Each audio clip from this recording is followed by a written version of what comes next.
Quiero ir a España. King's Cross and Pancras.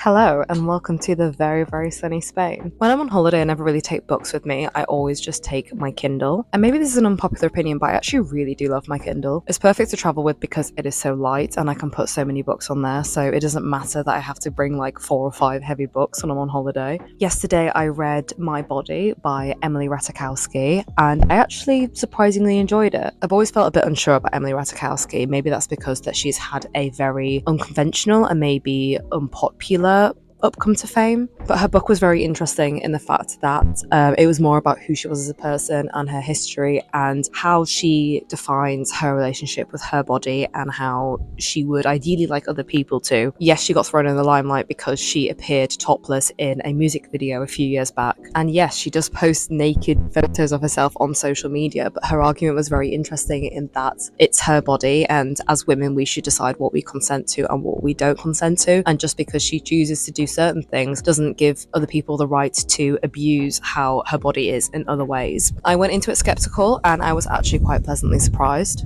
But yeah, yesterday I took a train to Gatwick Airport and I was in the airport for about 3 hours and then my plane was like another 2.5 hours. So it was a good reading time and I managed to finish the book. But it was a very interesting read and I do quite like reading memoirs or non-fiction books in between fiction books because I just see it as like quite a nice palate cleanser. And as well, like I don't know if it's because I'm in a hot country and I just end up wearing less clothes and showing my body off a bit more, but it was quite nice to read something about showing your body and as women how we exist in a space that is very heavily male dominated and how other women should have their own relationships with their bodies. It was just very interesting and I liked the book. I would actually recommend others to read it, but I will do a full review on it in my monthly reading wrap-ups. Anyway, the next book I'm currently reading, I wanted to do a fictional book because I always find them really fun to get into on holiday because it's just like the escapism and you're kind of like in a different setting, so it's easier to get into. So the next book I'm reading is The Invisible Life of Addie, larue, I think it's called. This is quite a big book. I think it's almost 500 pages and I've always been waiting to read this when I'm on holiday, which is what I'm reading right now. And because it's September and it's technically the start of autumn, even though this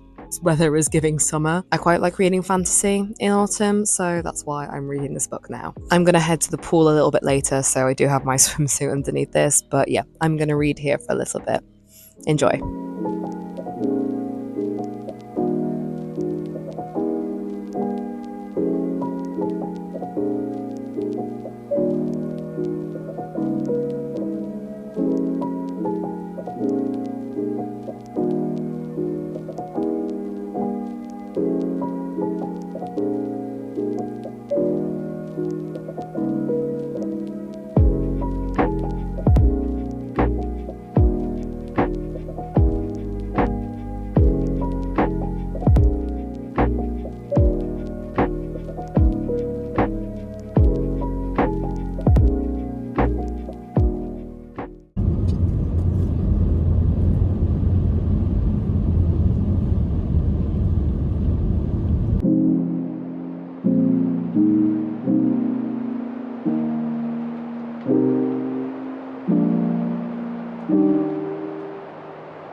Hello, hello. Yesterday I didn't get that much reading done because me and my family went out in Malaga, which is a nice Spanish city. I have been before, so it was quite nice to go again. I do just love Spain. Like, I know it's like a British stereotype for just to go to Spain, but it is such a lovely place. Y yo hablo un poco español y me gusta la gente de español y la comida es muy bien. I'm working on my Spanish, as you can tell. I find that I speak better in conversation with people than I do just like on a monologue, but we're getting there. Anyway, in terms of book talk, that's book talk, not book talk. I am about a fifth of the way through The Invisible Life of Addie LaRue. Addie LaRue? Does anybody else find that when you're pronouncing names in your head, when you don't hear them out loud, you have no idea how to pronounce them? Anyway, it's really good so far. I'm really enjoying it. This is the sort of fantasy book that I find very fast paced. I don't know what's going to happen next. It's very exciting. I'm already invested in her as a character. I think she's very relatable. I think she's very complex.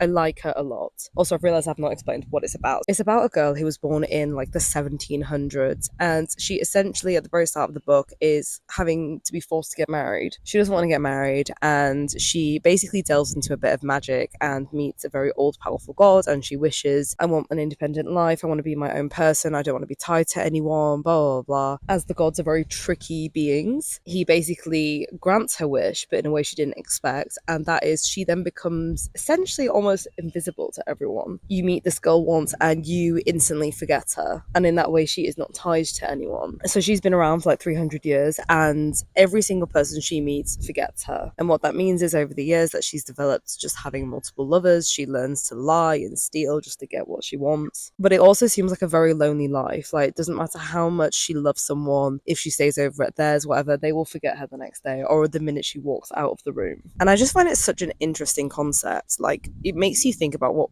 would that happen if that happened to me. Like, you walk into the room the next day with your family and they literally just assume that you're a stranger and tell you to get out. It's so interesting, and the fact that I'm only like a fifth of the way through is making me really excited to finish the rest of the book. I absolutely love reading books on holiday because it's just like you don't have any other pressures to have to deal with. You don't need to do to work, you don't need to go food shopping, you don't need to see friends. Well, I really am an introvert, aren't I? But it's just nice because you have so many hours of just reading a book and getting lost in it, and that's why I quite like fiction fantasy novels on holiday. It's just you have so much time just to get really lost and immersed in a book. So yeah, I'm going to be around the pool for like the next hour or so, just reading and chilling, and yeah, I don't know what I'm doing later on. I might be going for a walk around my local area, but yeah, we shall see. But I'll take you along with me.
Hello. Last night I finished the book of The Invisible Life of Addie LaRue. I actually worked out how to say Addie LaRue this time as well, so well done me.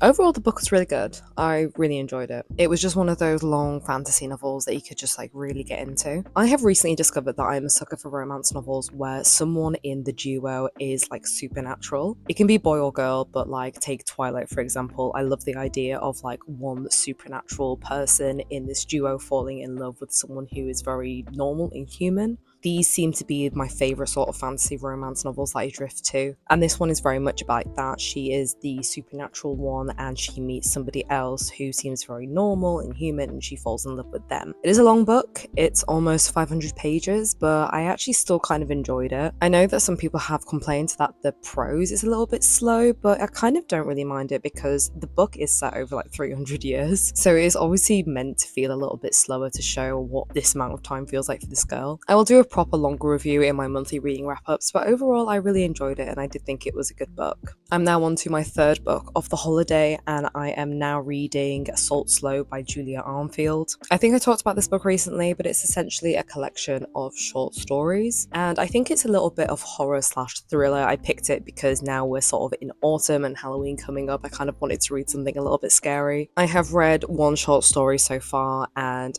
the themes very much seem to be about freaky teenage girls and there was a lot of creepy references to religion there. I enjoyed the first story. Sometimes I find with short stories, I find it very hard to get my teeth into them. They kind of end too soon and they don't really feel like a fully fleshed story, or they don't even feel like I'm there wanting more. Whereas I've already read the first story of this and I really like it, so I'm excited to read the others. I absolutely loved her other book, Our Wives Under the Sea. That for me was the perfect sort of horror, thriller, creepy, but not going overboard into gore and violence. It's kind of that slow anxiety that you feel, which I'm very much excited to read it. It is a short book, so I think I will probably finish it today or at least tomorrow when I'm waiting at the airport because it is my last day here, which I'm so sad about. I wish I could stay here for another 2 weeks. I really don't want to go back to the UK tomorrow. I cannot be bothered with work and responsibilities and cold weather, but alas, all good things must come to an end. I had a really nice week in Spain here. I absolutely adore this country and its people and its food. And it was my last opportunity to get very much tanned until winter descends and I go back to being my very pale self. I was actually looking through old videos of mine the other day and before I went to Mexico in May, all my videos before that, I'm so pale. I literally look at myself and I'm like, oh my god, I actually look dead. But anyway, you're here for books, not about the colour of my skin. But yeah, I'm now going to read for a little bit longer and just enjoy my final day here.